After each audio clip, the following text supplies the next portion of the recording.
মিনেসোটায় সংবাদ সংগ্রহ করতে গিয়ে চরম হেনস্থার শিকার হলেন সাংবাদিক সাভানা হার্নান্দেজ। উন্মত্ত বিক্ষোভকারীরা তাকে দফায় দফায় মাটিতে ফেলে মারধর করে এবং প্রাণনাশের হুমকি দেয়। এই ন্যাক্কারজনক হামলার ভিডিও এখন নেট দুনিয়ায় ভাইরাল।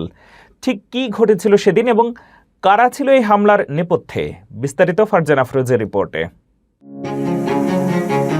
সংবাদ সংগ্রহ করা কি এখন অপরাধ? মিনেসোটার বিশপ হেনরি উইলপল ফেডারেল ভবনের সামনে গত শনিবার এমনই এক ভয়াবহ পরিস্থিতির শিকার হলেন সাংবাদিক সাভানা হার্নান্দেজ। অ্যান্টি আইস র্যালির ভিডিও ফুটেজ নিতে গিয়ে তিনি বামপন্থী বিক্ষোভকারীদের দ্বারা দফায় দফায় হামলার শিকার হন। সাভানা জানান, প্রায় 1 ঘন্টা সেখানে শান্তিপূর্ণভাবে কাজ করার পর একদল বিক্ষোভকারী তাকে চিনে ফেলে এবং ঘিরে ধরে। ভিডিওতে দেখা যায় এক নারী তার মুখের কাছে এসে ক্রমাগত বাঁশি বাজিয়ে তাকে উত্ত্যক্ত করে। সাভানা যখন সেখান থেকে সরে যাওয়ার চেষ্টা করেন তখন ওই নারী আচমকা তাকে মুখে ঘুষি মেরে মাটিতে ফেলে দেন।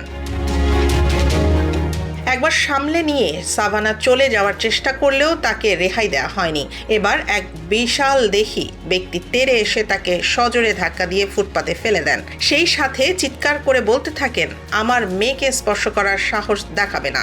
এরপর আবারও সেই প্রথম আক্রমণকারী নারী সাভানার ওপর ঝাঁপিয়ে পড়ে তাকে মাটির সাথে চেপে ধরেন।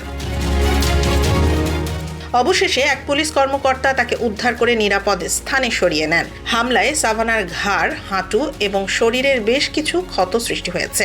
এই ঘটনায় ইতিমধ্যে 3 জনকে গ্রেফতার করেছে police. Federal bureau of investigation জানিয়েছে তারা পুরো বিষয়টি গুরুত্বের সাথে তদন্ত করছে।